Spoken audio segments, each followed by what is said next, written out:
안녕하십니까? 복음의 안경으로 구약 읽기 강사 추대위 목사입니다. 한 주간도 잘 지내셨습니까? 오늘 이 강의를 통해서 하나님의 은혜와 하나님의 복이 충만하게 임하기를 주님의 이름으로 축복합니다. 먼저 기도하겠습니다. 살아계신 하나님 아버지, 이 시간 하나님의 말씀을 배우고자 합니다. 우리 가운데 함께하여 주시고 지혜를 주셔서 이 하나님의 말씀을 잘 이해하고 잘 배워 은혜 받아 살아갈 수 있도록 도와주시옵소서. 감사합니다. 살아계신 예수 그리스도의 이름으로 기도합니다. 아멘. 먼저 첫 번째 강의에 들어가기 앞서 지난주에 내드렸던 과제를 한번 확인해 보겠습니다. 지난번 과제에 빌립보서 4장에 바울이 이야기하고 있는 내게 능력 주시는 자 안에서 내가 모든 것을 할 수 있느니라 라고 할 때 모든 것을 할 수 있다, 이 말이 과연 어떠한 뜻인지 우리 함께 생각해 보자고 과제를 드렸습니다. 사실 이 말씀은 제가 군대에 갔을 때에 한 장로님께서 저에게 주신 말씀입니다. 그래서 저는 그 말씀을 가지고 군대에 있을 때 열심히 생활을 했습니다. 모든 것을 주 안에서 할 수 있기 때문에 체력 테스트도 가장 잘 할 수 있다 생각하여 열심히 최선을 다했습니다. 그리고 기도했습니다. 주님, 주 안에서 능력 받아서 모든 것 잘할 수 있도록 도와주십시오. 그렇게 기도했습니다. 물론 결과는 나쁘지 않았습니다. 하지만 이 말씀을 우리가 천천히 그리고 자세히 묵상해 보면 바울이 이야기하고 있는 모든 것을 할 수 있다는 말이 정말로 체력 테스트에 1등을 하거나 문제를 해결하거나 모든 일들을 잘 할 수 있다 라고 하는 말이 아니라는 것을 알 수 있습니다. 바울은 11절부터 자족에 대해서 이야기하고 있습니다. 궁핍할 때나 부할 때나 언제든지 만족할 수 있다는 것을 이야기하고 있습니다. 따라서 주 안에서 모든 것을 할 수 있다라고 하는 말은 바로 우리가 주님 안에 있을 때에 참 자족을 하고 만족을 하고 어떤 상황 가운데서도 감사할 수 있다는 것을 뜻하는 것입니다. 이렇듯 우리가 말씀을 분명하게 이해하지 못하면 하나님의 자녀는, 하나님 믿는 사람은 모든 것을 다 할 수 있는 사람이다 라고 착각할 수도 있다는 것입니다. 때문에 우리는 말씀을 바르게 읽는 눈을 가져야 합니다. 먼저 첫 번째 강의에 들어갈 첫 번째 소제목은 성경을 무턱대고 읽어서 안 되는 이유, 성경을 그냥 아무렇게 읽어서는 안 되는 이유 몇 가지를 짚어보도록 하겠습니다. 베드로후서 3장 15절에서 16절 말씀입니다. 그 중에 알기 어려운 것이 덜어 있으니 무식한 자들과 굳세지 못한 자들이 다른 성경과 같이 그것도 억지로 풀다가 스스로 멸망에 이르느니라.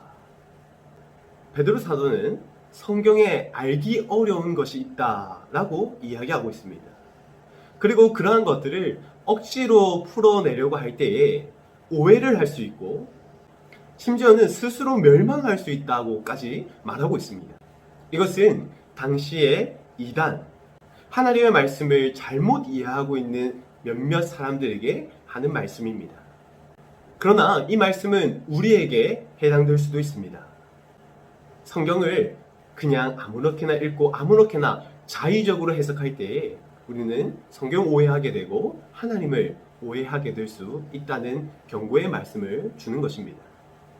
그렇다면 성경에 왜 알기 어려운 내용이 있고 또 그 성경을 잘 이해하지 못해서 우리가 오해하게 될까요? 그것에는 성경과 지금 우리와 네 가지 간격이 있기 때문입니다. 첫 번째는 역사적 간격입니다. 역사적 간격이란 당시 성경의 시대와 지금 우리의 시대가 너무나 차이가 많이 나기 때문에 우리가 오해할 수밖에 없는 상황이 생길 수 있다는 것입니다. 에베소서 6장 5절에서 8절까지의 말씀을 보면 예수님은 당시 종들에게 자신의 상전에게 최선을 다해 성실하게 주님께 하듯 그렇게 섬기라고 말씀하고 있습니다. 즉, 그 당시 종과 노예의 개념을 인정하신 것입니다. 그러나 그것을 지금 우리가 해석할 때, 성경은 또는 예수님은 종으로 삼는 것, 다른 사람을 노예로 삼는 것을 인정하신다 라고 해석해서는 안 됩니다. 왜냐하면 성경이 말하는 것은 종과 노예 제도가 괜찮다라고 하는 것을 이야기하는 것이 아니라 어떠한 상황에서든지, 심지어 자신의 종의 신분으로서 주인을 섬기는 그 상황에서도 최선을 다해 성실하게 그리스도인은 맡은 바 역할을 잘 감당해야 된다. 그것을 본문이 이야기하고 있는 것입니다. 그 당시 종과 노예 개념은 없을 수 없는 사회적 개념이었습니다. 성경은 그 역사적 개념 속에서, 상황 속에서 말씀하고 있는 것입니다. 반대로 생각해보면 구약시대 이스라엘에서는 땅을 매매하는 것은 율법에 어긋나는 행위였습니다. 그러나 그렇다고 그 잣대를 가지고 지금 우리를 본다면 우리 모두는 율법을 잘 지키지 않는, 하나님의 말씀을 너무나 쉽게 생각하는 불충한 그리스도인으로 보일 수도 있다는 것입니다. 그러나 과연 그렇습니까? 그렇지 않지요. 지금 상황, 역사적인 상황 속에서 우리는 그 말씀을 해석하는 눈을 가져야 합니다. 두 번째는 문화적인 간격이 있습니다. 성경은 짧게는 2000년에서 길게는 4000년 이상의 그 기간의 간격을 가지고 있습니다. 그 차이는 자연스럽게 문화적인 간격을 만들게 되는 것이죠. 고린도후서 13장 11절에 보면 서로 입맞춤으로 문안하라 라는 말씀이 있습니다. 당시 사람들은 서로 입맞추면서 인사를 했던 것이죠. 이 말씀을 이것은 하나님의 말씀이기 때문에 지금 우리가 순종해야 된다 라고 해서 지금 우리가 입맞춤으로 인사하게 된다면 어떤 일이 벌어질까요? 큰일이 벌어지게 될 것입니다. 뿐만 아니라 당시 바울 시대에는 약이 많지 않았습니다. 그래서 디모데전서 5장 23절에는 약을 위해서, 질병을 위해서 포도주를 쓰라고 말하고 있습니다. 그렇다면 우리도 지금 병에 걸렸을 때 포도주를 쓰면 되는 것입니까? 그렇지 않습니다.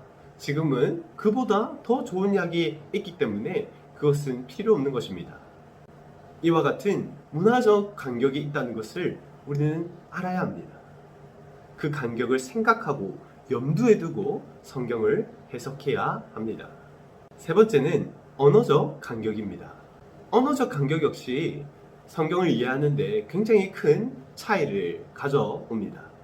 성경이 잘 번역되었습니다. 하지만 성경의 원문 히브리어와 헬라어를 지금 우리가 완벽하게 이해할 만큼 번역하는 것은 불가능입니다.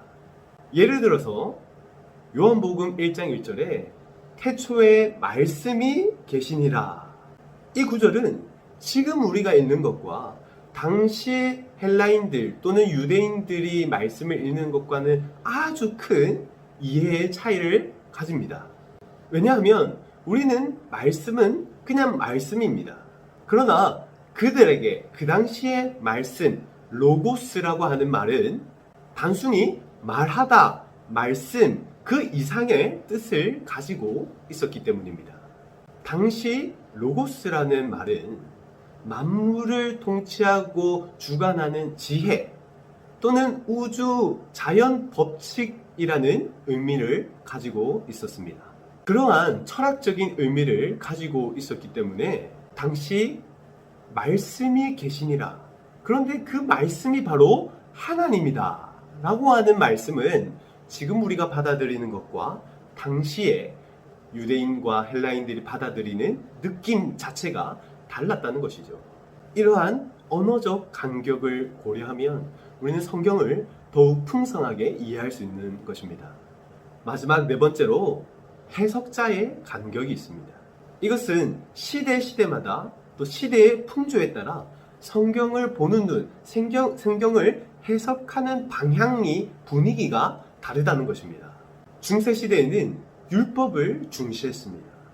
때문에 성경을 읽을 때 거의 대부분의 부분을 율법적으로 해석했습니다. 때문에 말씀을 읽을 때 이것을 해야 되고 이것은 하지 말아야 된다. 이것은 죄고 이것은 죄가 아니다. 라는 방향으로, 그런 분위기로 성경을 모두 이해했던 것이죠. 그러나 계몽주의 이후에는 성경을 읽는 분위기가, 방향이 많이 달라졌습니다. 성경을 더 자유롭게 생각하게 되고, 그것을 넘어 자유주의가 들어옴에 따라 성경 자체의 권위가 흔들리게 됩니다.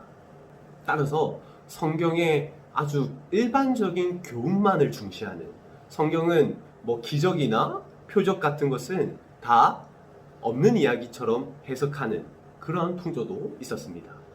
그 이후 포스트 모더니즘, 탈근대주의가 들어오면서 성경은 더 다양한 관점으로 해석되기 시작했습니다. 성경을 노예 해방의 근간으로 삼는 그런 해석도 많아지고, 또 성경을 여성 해방주의, 또 페미니즘주의로 해석하면서 여성의 인권을 중시하는 해석이 대두되기도 합니다. 바로 이러한 것이 해석자의 간격입니다.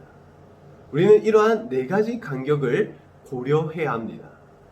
우리는 이 네 가지 간격 때문에 여러 가지 성경에 대한 오해를 가지게 되는 것이죠. 때문에 성경을 정말 바르게 읽고 이해하고 해석하기 위해서는 이 간격들을 뛰어넘어야 합니다. 그것을 위해 우리가 몇 가지 성경을 바르게 읽는 지침들을 생각해 보고자 합니다.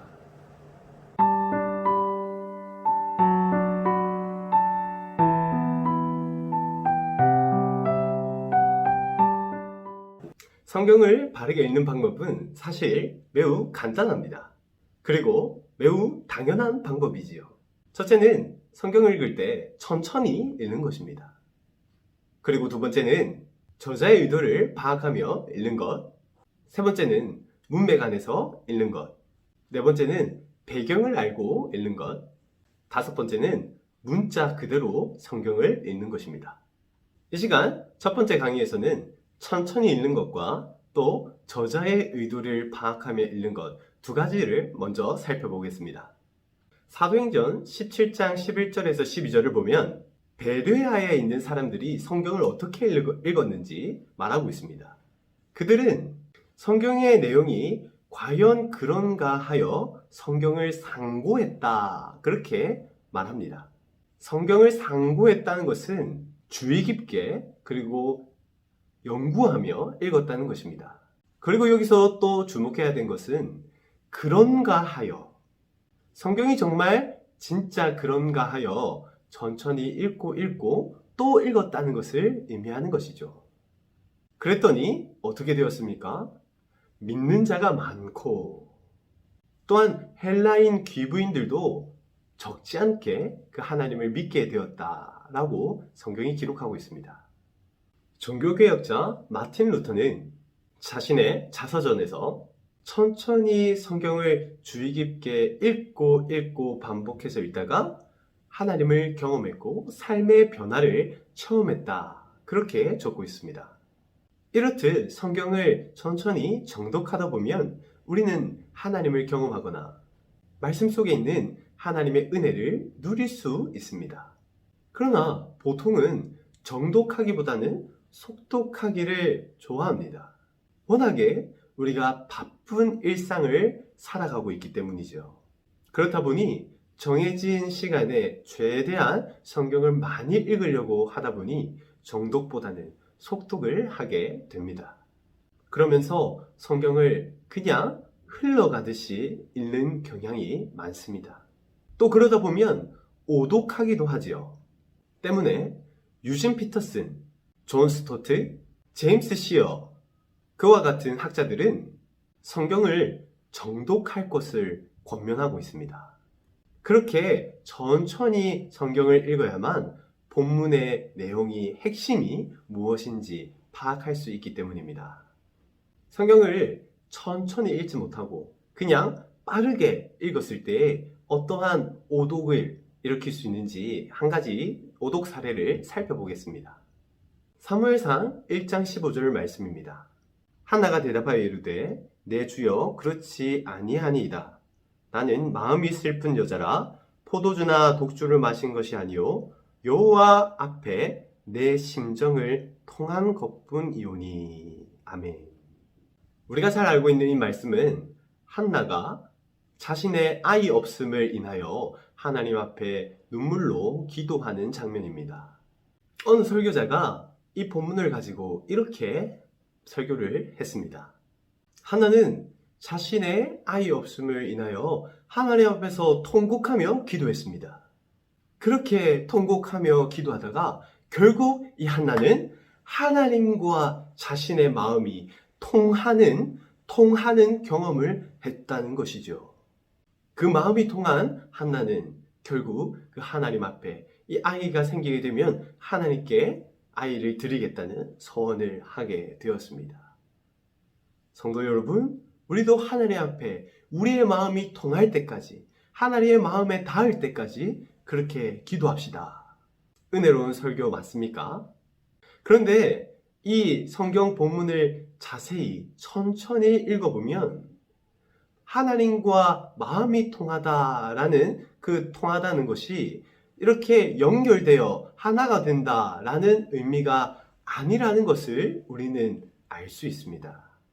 한나가 이야기하는 여호와 앞에 내 심정을 통했다 하는 것은 하나님 앞에 자신의 마음을 쏟아놓고 간절히 기도했다는 그러한 의미입니다. RSV 영어 성경을 보면 I have been pouring out my soul 라고 기록되어 있습니다. 즉, 내 마음을 하나님께 쏟아 부었습니다 라는 의미이죠. 이것이 바로 성경을 천천히 읽지 못했을 때 일어날 수 있는 오독 사례입니다.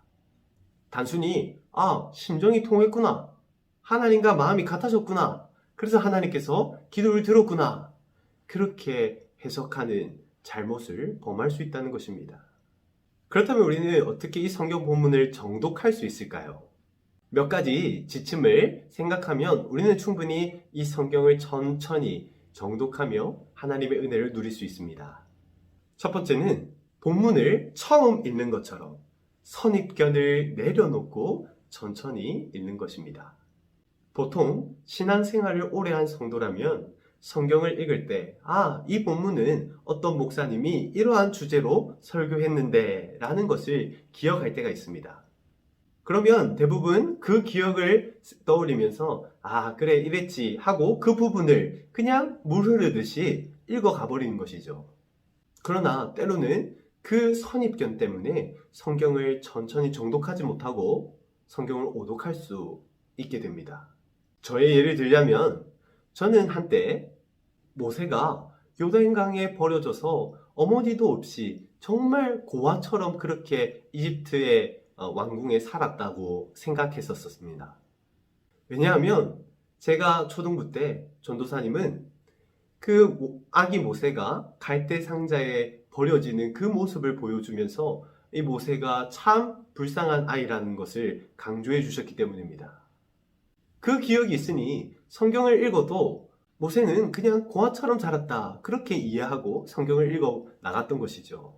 그러나 어느 순간 출애굽기 2장을 정독하고 천천히 읽어보니 모세는 비록 강가에 버려지긴 했지만 결국 바로의 왕궁에 들어가게 되고 또 그 바로의 왕궁에 그 어머니, 진짜 친어머니가 유모로 들어가 함께 그곳에서 친어머니의 젖을 먹으며 자랐다는 것을 깨달을 수 있었습니다.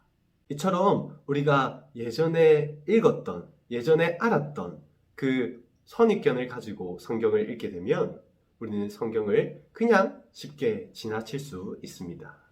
성경을 읽으실 때 처음 읽는 것처럼 선입견을 버려 천천히 읽는 것 기억하시면 좋겠습니다. 두 번째는 말 그대로 천천히 반복해서 읽어 나가야 합니다. 성경은 지금 우리가 일상적으로 생활할 때 쓰는 언어로 기록되지는 않았습니다. 때문에 한 번에 이해되지 않는 그런 문장을 만날 때가 있지요. 그럴 때는 반복해서 천천히 다시 읽는 습관을 가져야 합니다. 잘 모르지만 그냥 한번 읽었다고 넘어가 버리게 되면 그 내용을 바르게 이해하기 힘듭니다. 세 번째는 모르는 것은 찾아가며 읽는 것이 필요합니다. 그 방법은 간단합니다. 다른 성경 번역본을 찾아 비교해 보는 것입니다. 개역 개정 성경을 우리가 보통 읽는데요. 개역 한글 성경이라든지 또는 현대인의 성경이라든지 새번역 성경, 가능하다면 영어 성경도 참고해 보는 것이 좋습니다. 그렇게 성경 번역본만 서로 비교해서 읽어보면 그 본문 내용을 바르게 이해할 수 있습니다. 네 번째는 육하 원칙에 따라 읽는 것이 필요합니다. 성경을 읽다 보면 이것이 선지자 예레미야가 한 말인지 아니면 여호와 하나님께서 한 말인지 아니면 이방 나라에서 하는 말인지 헷갈릴 때가 있습니다. 그때 주어가 무엇이고 또 목적어가 무엇이고 또 동사가 무엇인지 좀 천천히 찾아보면서 읽는다면 그 내용을 훨씬 더 이해하기 쉬울 것입니다. 이와 같이 이 네 가지 천천히 읽는 지침을 생각하면서 성경을 천천히 정독하며 읽어 나가시며 또 은혜를 받는 저와 성도님 되시기를 축복합니다. 성경 바르게 읽기 두 번째 방법은 저자의 의도에 따라 성경을 읽는 것입니다. 저자의 본래 의도란 성경을 기록할 때에 본문을 통해서 저자가 이루고자 한 생각 또는 계획, 목적을 이야기하는 것입니다. 성경뿐만 아니라 모든 책을 읽을 때는 이 저자의 의도를 파악하는 것이 참 중요합니다. 바로 이 저자의 의도에 본문의 핵심, 주제가 포함되어 있기 때문입니다. 먼저 성경에는 기본적인 저자의 의도가 있습니다. 공통적인 저자의 의도가 있다는 말이죠. 성경의 저자들의 일반적인 의도는 독자들로 하여금 복음의 진리를 믿게 하고 예수님을 믿음으로 구원을 받으며 또 예수님 믿는 하나님의 사람으로 살아가게 하려고 하는 기본적인 의도를 가지고 성경을 기록했습니다. 그 밖에는 회개하는 것, 잘못된 것을 바르게 잡아가는 것, 또는 책망하는 것, 거룩한 삶을 촉구하는 것, 교훈하는 것, 또는 위로하는 것, 이러한 다양한 목적의 저자의 의도가 있을 수 있습니다. 따라서 먼저 성경의 본문을 읽을 때에 이 저자가 지금 독자들로 하여금 어떤 의도를 가지고 있는지, 예수님을 믿게 하려고 하는지, 아니면 책망하여 회개하게 하려고 하든지, 또는 거룩한 삶을 살게 하기 위한 교훈적인 목적으로 기록하고 있는지를 살펴보아야 합니다. 이것을 정확하게 파악하지 못하면 성경 내용을 전혀 다르게 해석할 수 있습니다. 한 가지 오독 사례를 들어서 설명을 드리겠습니다. 열왕기상 3장 1절에서 15절까지의 말씀입니다. 이 말씀은 우리가 너무나 잘 알고 있는 말씀입니다. 솔로몬이 아버지 다윗의 왕위를 이어받아 하나님 앞에 제사를 드리고 또한 그 제사를 통하여 하나님을 만나 지혜를 구하는 장면이 이 본문입니다. 그렇다면 이 본문의 저자의 의도는 무엇이겠습니까? 솔로몬이 다윗의 왕위를 이어받아 이 이스라엘을 잘 다스리기 위해 하나님 앞에 지혜를 구했다는 것이 이 저자의 이 본문 기록 목적입니다.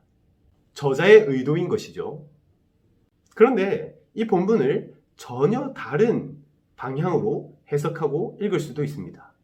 솔로몬이 하나님께 1,000번제라는 어마어마한 제사를 드렸기 때문에 솔로몬은 지혜도 얻고 부와 명예도 얻었다. 때문에 우리는 하나님 앞에 정성을 다해 예배하고 제사를 올려드려야 된다. 라는 주제를 뽑아낼 수 있는 것이죠. 어떻습니까? 그럴듯하지 않습니까? 실제로 이 본문을 이렇게 설교하는 사람들도 있습니다. 그렇다면 이 본문을 가지고 두 가지로 설교해도 괜찮을까요? 물론 솔로몬이 하나님께 정성 들인 제사를 드린 것은 맞습니다. 그리고 또 그 제사를 통하여서 하나님께 지혜를 얻고 또 하나님 앞에 구하지 않는 부한 명예를 얻은 것도 사실입니다. 그러나 이 본문의 주제는 제사를 열심히 드려서 복과 부귀와 또 지혜를 얻어라 하는 의도로 기록된 것이 아니라는 말씀입니다. 이 본문을 기록한 저자는 솔로몬이 하나님의 나라를 세워가기 위해 자신의 이득을 구하지 않고 하나님 나라를 통치할 수 있는 지혜를 구했다. 그것을 말하고 싶은 것입니다. 그런데 그 주제는 제껴놓고 하나님께 제사를 드려라. 그리하면 넘치는 복을 받을 것이다. 라고 이해하는 것은 성경을 분명 잘못 이해하고 있는 것입니다. 그러면 우리는 한 가지 질문을 할 수 있습니다. 성경을 읽을 때 반드시 저자의 의도를 파악하여 성경을 읽어야 하는 걸까요? 다시 말하면 어떻게 성경을 읽든지 은혜를 받을 수 있기만 하면 되는 것 아닌가요? 하는 질문을 할 수도 있습니다. 마치 뭐로 가도 서울만 가면 된다 하는 말처럼 비록 저자의 의도와는 조금 다르더라도 그 본문을 통해서 은혜를 받을 수 있다면, 많은 사람들이 하나님 앞에 헌신할 수 있다면 그것은 괜찮지 않은가, 그렇게 생각할 수도 있다는 것이죠. 과연 그럴까요? 결코 그렇지 않습니다. 하나님의 말씀은 살아있고 활력이 있어 좌우에 날선 어떤 검보다도 예리하여 우리의 영과 혼과 골수와 관절과 모든 것을 찔러 쪼개며 우리의 생각을 판단하는 하나님의 말씀이라, 그렇게 히브리서 4장에서 말하고 있습니다. 다시 말하면 하나님의 말씀은 정확무오하다는 것입니다. 흐리멍텅하게, 때로는 아리까리하게, 그렇게 우리에게 주어진 말씀이 아니라는 것이죠. 하나님의 말씀에는 분명한 하나님의 뜻이 있습니다. 그 말씀을 우리는 듣고 깨달을 수 있어야 합니다. 그렇지 않으면 우리는 하나님의 뜻을 오해하고 또 하나님 그분을 곡해할 수도 있습니다. 따라서 본문의 저자의 의도를 파악하는 것은 정말 중요합니다. 바로 그것이 하나님께서 성경을 통해 우리에게 하고자 하는 메시지이기 때문이죠. 그러면 어떻게 우리는 이 본문에서 저자의 의도를 정확하게 찾아낼 수 있을까요? 첫 번째는 우리의 느낌과 또는 직관 또는 선입견을 의지하지 말고 성경 그 본문에만 집중하는 것이 필요합니다. 이것은 아까 말씀드린 천천히 읽기에서도 설명되었던 부분입니다. 이전에 알았던 그러한 선입견에 의지하지 않고 그 본문에서 정말로 무엇을 말하고 있는지 그것을 주의 깊게 보는 훈련이 필요합니다. 다시 한번 솔로몬의 예화를 설명을 드리면 우리는 하나님께로부터 복 받는 것을 좋아합니다. 때문에 우리는 솔로몬이 지혜를 구하였고 또 하나님께서 기뻐하는 그 통치를 구하였다는 것보다는 하나님께 제사를 드렸더니 많은 것을 얻게 되었구나 하는 것이 더 잘 보인다는 것이죠. 그런 것을 내려놓고 이 본문의 핵심이 무엇인지 고민해야 합니다. 두 번째는 반복되는 단어나 반복되는 구문을 주목하라는 것입니다. 창세기 39장에 보면 요셉의 이야기가 나옵니다. 그런데 그 요셉이 하나님과 함께 하더라 라는 문장이 창세기 39장에만 무려 3번이 등장합니다. 그렇다면 그 창세기 39장의 주제 또는 저자의 의도가 무엇일까요? 그렇습니다. 요셉이 형들에게 팔려 비록 비참한 신세가 되고 노예가 되기도 했지만 요셉은 하나님과 함께 했기 때문에 형통함을 누릴 수 있었다 하는 것이 창세기 39장의 주제가 또는 저자의 의도가 되는 것입니다. 마찬가지로 시편 119편에 보면 말씀, 율법, 약속이라는 단어가 굉장히 많이 등장합니다. 그렇다면 그 시편 119편의 주제가 무엇일까요? 그렇습니다. 바로 말씀입니다. 하나님의 말씀에 관한 이야기가 시편 119편이라는 것을 우리는 바로 알아챌 수 있다는 것이죠. 이처럼 반복되는 문장과 단어에 집중하면 저자의 의도를 비교적 쉽게 파악할 수 있습니다. 세 번째로, 성경은 성경으로 해석하라는 것입니다. 아까 말씀드렸다시피 성경 전반에는 저자의 의도가 기본적으로 깔려져 있습니다. 예수님을 믿게 하고 또 예수님 믿는 사람으로 살아가게 하기 위한 의도로 기록된 것이 바로 성경이기 때문에 그러한 기본적인 성경의 원칙을 기억하며 저자의 의도가 무엇인지 파악한다면 더욱 쉽게 저자의 의도를 찾아낼 수 있습니다. 마지막으로 네 번째, 하나님 중심, 예수님 중심으로 성경을 읽는 것입니다. 결국 성경의 주인공, 성경의 가장 핵심은 하나님과 예수님 아니겠습니까? 예수님 역시 이 모든 말씀이 바로 나 자신, 예수님에 관한 이야기다. 그렇게 말씀하셨습니다. 따라서 그 본문을 읽을 때에 예수님과 하나님 중심으로 읽게 된다면 비교적 성경을 바르게 그리고 저자의 의도에 맞게 읽고 해석할 수 있습니다. 이러한 네 가지 지침을 기억하며 성경을 읽어 가신다면 본문의 저자의 의도가 무엇인지, 이것에서 주제가 무엇인지, 하나님께서 나에게 하고자 하는 말씀이 무엇인지 비교적 더 분명하게 깨달을 수 있을 것입니다. 그 지침대로 성경을 읽어가면서 하나님의 은혜와 복을 더 누릴 수 있는 저와 성도님 되시기를 축복합니다. 네, 이렇게 성경을 읽을 때 천천히 읽어야 한다. 또한 성경을 읽을 때 저자의 의도를 분명히 파악하며 읽어야 한다. 두 가지 지침을 알아보았습니다. 나머지 문맥 안에서 읽기, 또 배경에 맞추어 읽기, 또 문자 그대로 읽기는 다음 시간에 함께 또 살펴보도록 하겠습니다. 그럼 지금까지 강의를 집중하여 잘 들어주셔서 감사합니다. 수고하셨습니다.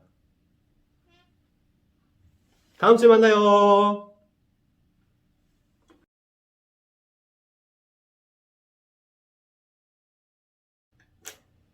네, 오늘도 강의를 들으시느라 수고 많으셨습니다. 한 주간도 하나님 말씀 안에서 은혜 받으시고 기쁨과 감사가 넘치는 한 주가 되시기를 축복합니다. 오늘의 과제는 쉽습니다. 성경을 읽으시다가 잘 이해되지 않거나 궁금했던 본문을 제 카톡이나 또는 이메일로 보내주시면 되겠습니다. 그러면 제가 그것을 보고 함께 궁금했던 부분들을 풀어가며 성경 바르기 읽기 지침들을 적용해보는 시간을 좀 가지도록 하겠습니다. 그럼 과제 꼭 해주시면 감사하겠습니다. 한 주간 화이팅 하십시오. 아자 화이팅!